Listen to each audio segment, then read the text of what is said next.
Update मुंबईला सुरू झालाय, इकडं इगतपुरीकडे चालू झालाय, त्याच्यानंतर पुण्याकडे आता सर येऊन गेल्या, त्याच्यानंतर कोकणात देखील सुरू झालाय, घाटमाथ्यावर सुरू झालाय. पण राज्यात मात्र दुपारनंतर 3:30च्या नंतर म्हणजे राज्यात 3:30च्या नंतर सगळ्यात म्हणजे वंचित जिल्हा राहिलेला सोलापूर जिल्हा, तिकडे पाऊसच पडलेला नाही काही भागामध्ये अद्यापही.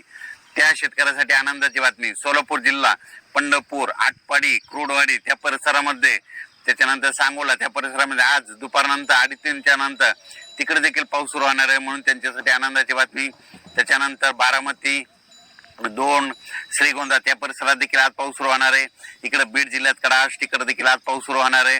त्याच्यानंतर बीड अहिल्यानगरकडे देखील पाऊस आज दुपारच्या नंतर सुरुवात होणार आहे, पण रात्रीच्या नंतर वाढत जाईल. त्याच्यानंतर इकडं संगमनेर, अकोले, संगमनेरला चालू झालाय, अकोलेकडे आता थोड्या वेळ तिकडे देखील सुरुवात होईल. आणि इकडे परभणी जिल्हा, नांदेड जिल्हा, त्याच्यानंतर हिंगोली जिल्हा, बुलढाणा जिल्हा, इकडं जालना जिल्हा, संभाजीनगर त्या भागात देखील आज दुपारनंतर बऱ्याच भागात सुरुवात होणार आहे. अमरावती देखील सुरुवात होईल, नागपूरकडे होईल. सांगायचं झालं तर आज 15 तारखेला बऱ्याच भागामध्ये 8 दिवस विश्रांती घेतलेला हे पाऊस ते आज दाखल होणार आहे, म्हणून ही सर्वप्रथम शेतकऱ्यासाठी आनंदाची बातमी.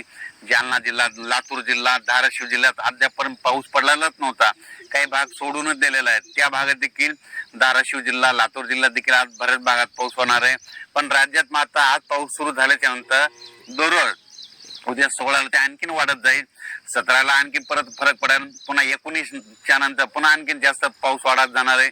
22 तारखेच्या नंतर पुन्हा काय होणार आहे, एक लो प्रेशर, एक चक्रीवादळ आहे, त्या चक्रीवादळ येणार आहे, आणि ते चक्रीवादळाच्या पाठीमागे परत एक चक्रीवादळ, एक प्रणाली तयार होणार आहे.